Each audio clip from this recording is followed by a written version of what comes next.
જે ડ્રગ્સના વેપારમાંથી કમાય આવા ગુજરાતના ગદ્દારોને આ ધરતી પરથી ચેલેન્જ કરીએ છીએ કે તું અને તારી સરકાર થાય એટલા ભડાકા કરી લેજો. આ વખતે તમને રોવડાઈએ નહીં, તમારું નામ બી કોંગ્રેસી નહીં. દારૂ, જુગાર, ડ્રગ્સના વેપારમાંથી કમાય તે ગુજરાતનો ગદ્દાર કહેવાય તેમજ સરકારથી થાય તે ભડાકા કરી લેજો કહી જિગ્નેશ મેવાણીએ તેજાબી શબ્દોમાં ભાજપ સરકાર પર આકરા પ્રહાર કર્યા હતા. સરકારની નીતિઓને નિશાન બનાવતા મેવાણીએ કહ્યું કે પૂર્વ વડાપ્રધાન મનમોહનસિંહ દ્વારા દેવા માફ કરવામાં આવ્યા તો હાલની સરકાર જગતના તાતના દેવા શા માટે માફ નથી કરતી. દારૂ અને ડ્રગ્સના મુદ્દે ગંભીર ચિંતા વ્યક્ત કરતા મેવાણીએ જાહેર મંચ પરથી સરકારને ખુલ્લી ચેલેન્જ આપી કે હિંમત હોય તો સરકાર દારૂ અને ડ્રગ્સના પ્રશ્ન પર ખુલ્લી જાહેર ડિબેટ કરવા તૈયાર થાય. વધુમાં શું કહ્યું જિગ્નેશ મેવાણીએ, જુઓ આ વિડીયોમાં.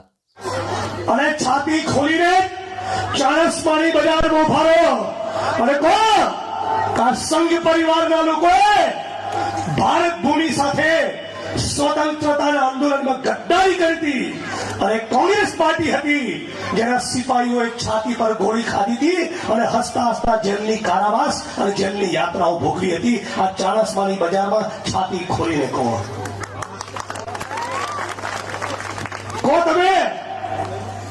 તમે હિન્દુ, મુસ્લિમ, શીખ, ઈસાઈ બધા સાથે મળીને રહીએ છીએ. આ મારી આંખ સામે બહેનો બી છે, ભાઈઓ પણ છે, ઠાકોર સમાજ પણ છે, દલિત સમાજ પણ છે, માલધારી સમાજ પણ છે, ગામનો સર્વ સમાજ છે. કોંગ્રેસની એક જ વિચારધારા છે કે સર્વ સમાજના લોકોને લઈને ચાલવું. આદિવાસી, ઓબીસી, દલિત, મુસ્લિમ, હિન્દુ બધા જ સમાજના લોકોનો સરવાળો થાય ત્યારે આ હાથનો પંજો બને છે. એવી કોંગ્રેસ પાર્ટીની વિચારધારા છે. પણ આજે જયારે ગુજરાતની અને દેશની રાજનીતિની વાત આવે ત્યારે ભારતીય જનતા પાર્ટી શું કરે છે? તમારા સંસાધન, તમારા ગૌચર, તમારી જમીનો વેચી ઉદ્યોગપતિ, પૂંજીપતિઓના હવાલે કરવાની અને પછી લાગે કે ચૂંટણી વખતે વસ્તી બરાબર બગડવાની છે, વિફળવાની છે એટલે સમાજને હિન્દુ અને મુસલમાનમાં વહેંચી દે. આટલી વસ્તુ જો આપણે સમજી શકીએ તો મને લાગે છે કે 2027માં કોઈ રોકી ના શકે આપણી સરકાર બનાવતા. આજે જન આક્રોશ રેલી નીકળી છે. આ જન આક્રોશ રેલીના માધ્યમથી આખા ગુજરાતનો ખેડૂતોનો અવાજ અમે બની રહ્યા છીએ. અમારી એક જ વાત છે કે મનમોહનસિંહજીની સરકારે 72,000 કરોડના દેવા માફ કર્યા તો ગુજરાતની પણ સરકાર એ ગુજરાતના એક એક ખેડૂતના, જગતના તાતના દેવા માફ કરે અને નહીં કરે તો તમારો તંબુ અમે ઉખાડીને ફેંકી દઈશું. આજે આખા ગુજરાતમાં દારૂ, જુગાર, કૂટણખાના, ડ્રગ્સનો કાળો કારોબાર બંધ કરાવો છે કે નથી કરાવવો? બંધ કરાવો છે કે નહીં? ચાણસ્મામાં દારૂ વેચાય છે કે નહીં? જુગાર નાદા ચાલે છે કે નહીં? ગુજરાતના યુવાનો ડ્રગ્સની લતે ચડ્યા કે નહીં? આ પોલીસ હપ્તા ખાય છે કે નહીં? હપ્તા બંધ કરાવવા છે કે નહીં? 8 ચોપડીને જવાબ આપવો છે કે નહીં? તો તમારે ખોખારો ખાઈને કેવું પડશે. અમારી બહેનો માતાઓ બેઠી છે. એ અમારી બહેનો માતાઓ, તમે તમને જન્મ આપો છો, તમે તાકાત કરીને નીકળો કે ચાણસ્મા તાલુકાના એક પણ ગામમાં દારૂ, જુગારના અડ્ડા અમે બહેનો ચાલવાની દઈએ. અમે તમારી પડખે છીએ. આ મારી બહેનો અને માતાઓ સંકલ્પ કરી દે તો કોની તાકાત છે કે તમારા રસ્તામાં કોઈ આવે? આપણી ઉઘાડી આંખે આપણા ગામમાં જુગારના અડ્ડા ચાલતા હોય, દારૂના અડ્ડા ચાલતા હોય, આપણી બેન દીકરીઓ, માતાઓ એ બુટલેગરોની બાજુમાંથી નીકળતા શરમાતી હોય, એને ડર ને સંકોચ લાગતો હોય તો આપણા લોકો માટે શરમજનક ના કહેવાય? શરમજનક કહેવાય કે નહીં? આ પરિસ્થિતિ બદલવી છે કે નથી બદલવી? કેટલી બહેનો, દીકરીઓ, માતાઓને વિધવા થવા દઈશું? કેટલી બહેનોને? અને પોલીસના મિત્રોને પણ કહું છું કે તમારામાંથી જે પ્રામાણિક નિષ્ઠાવાન છે, જે ઈમાનદારીથી ચાણસમાની ગુજરાતની દેશની સેવા કરે છે, હું સલામ કરું છું, એનું વંદન કરું છું. પણ લાંચિયા બનીને ડ્રગ્સના કાળા કારોબારમાં હાથ ન નાખશો. આ નવી પેઢીના યુવાનો, આપણા ગુજરાતનું યુવાધન બરબાદ થઈ જશે. એવા ખતરનાક કેમિકલ ડ્રગ્સ આવે છે કે કોઈ 5 દિવસ 6 દિવસ લે અને એવી તલબ લાગે કે 6થા 7મા દિવસે જો એને ડ્રગ્સ ના મળે ને તો પોતાના ઘરમાં લૂંટ કરે, પોતાની માનો ગળાનો દોરો તોડી નાખે. વાવ થરાદમાં એવી ઘટનાઓ બની છે કે લોકોએ નર્મદાની કેનાલમાં ભૂસકો મારીને આત્મવિલોપન કરી દીધું. કેમ? કે ડ્રગ્સ મળતું નતું. વિચાર તો કરો. તમારામાંથી કોઈ કહેશે ગુજરાતમાં કેટલા લોકો ડ્રગ્સના સેવન કરતા પકડાયા? તમે જાણો છો ને આંકડો? આ મંચ ઉપર મેં એક સાથીઓને અને ઓડિયન્સમાં છેલ્લી લાઈન સુધી પેલા લોકોને કહું, મારી સાથે બોલશો એ આંકડો. ગુજરાતમાં પુરુષ અને મહિલા, ભાઈ અને બેન બંને મળીને એક છાપાના અહેવાલ પ્રમાણે 20 લાખ લોકો ડ્રગ્સનું સેવન કરતા થઈ ગયા. બોલો કેટલા લોકો? હજી અવાજ નહીં આવ્યો. કેટલા લોકો? આ હર્ષ સંઘવીના શાસનમાં, આ ભૂપેન્દ્ર પટેલ અને ભાજપના શાસનમાં આપણા ગુજરાતમાં ડ્રગ્સનું સેવન કરનારા લોકોનો આંકડો કેટલો? 20 લાખ. બોલો કેટલો? કેટલો? અને એટલા માટે આજે સન્માનનીય રાહુલ ગાંધીજીએ ટ્વીટ કર્યું અને પોતાનું સમર્થન આપ્યું છે કોંગ્રેસ પાર્ટીના ગુજરાતના આંદોલનને. અને રાહુલજીએ કીધું, રાહુલજીએ સવાલ પૂછ્યો કે કોણ છે, કયો એ મંત્રી છે જે આ ડ્રગ્સનો કાળો કારોબાર કરનારા લોકોને સંરક્ષણ આપી રહ્યું છે? કોણ છે? આપણે બધાનું નામ જાણીએ છીએ.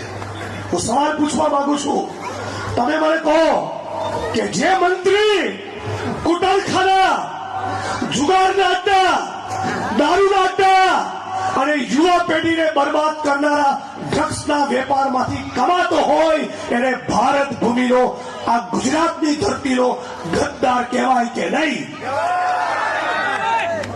તો ગાંધીનગરથી દિલ્હી સુધી અવાજ પહોંચાડીએ કે નહીં? તમારી સાથે બોલો.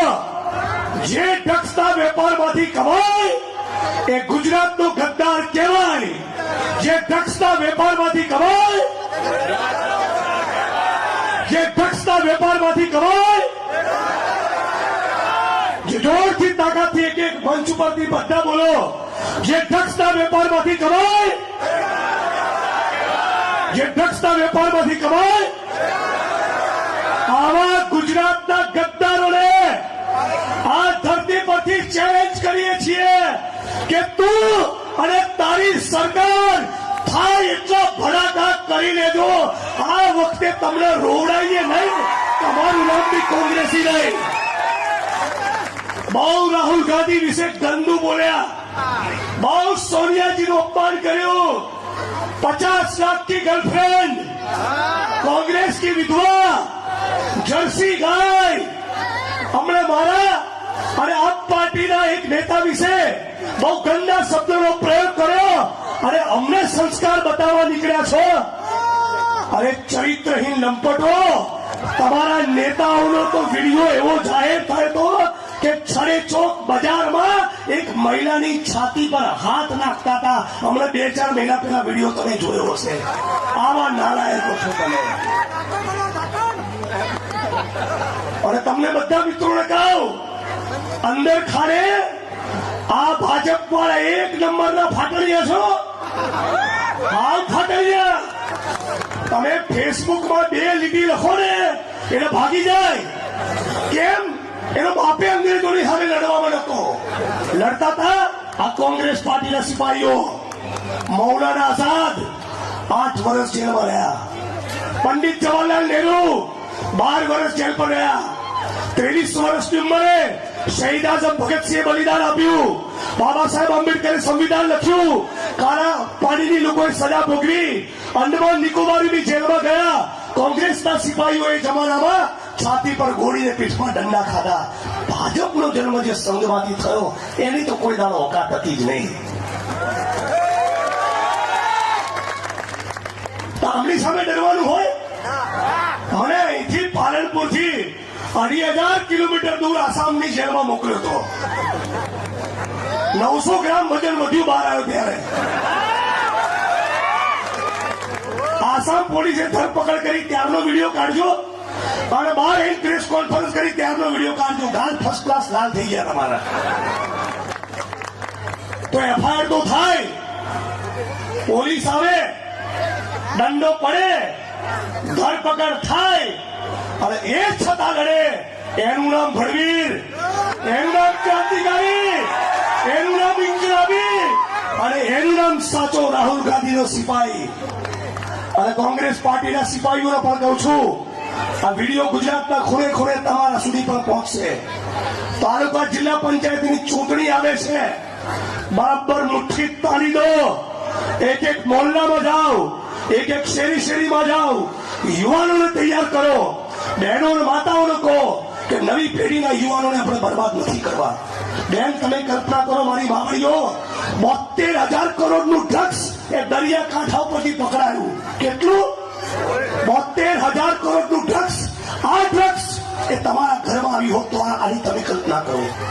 આ ડ્રગ્સ તમારા દીકરાની ધમનીને શિરામાં ગયું હોત તો તમે એની કલ્પના કરો. પતી જઈએ આપણે.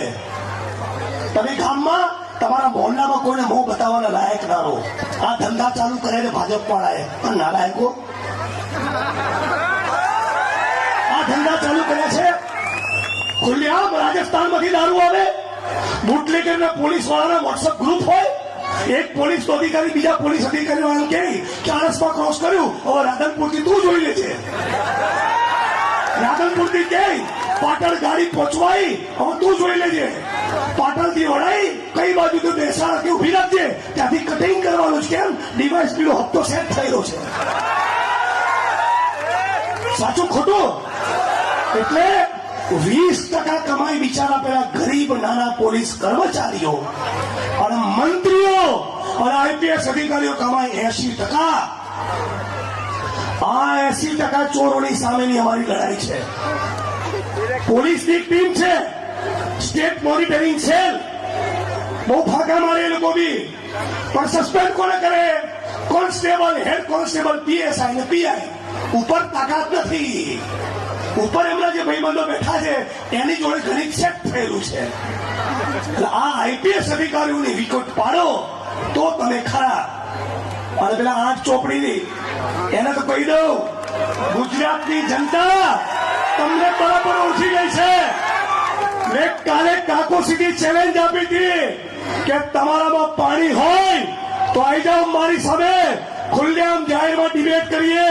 दूध का दूध और पानी का पानी हो जाए. અને કાલે બી વચન આપ્યું હતું, આજે બી આપું છું લાલજીભાઈ.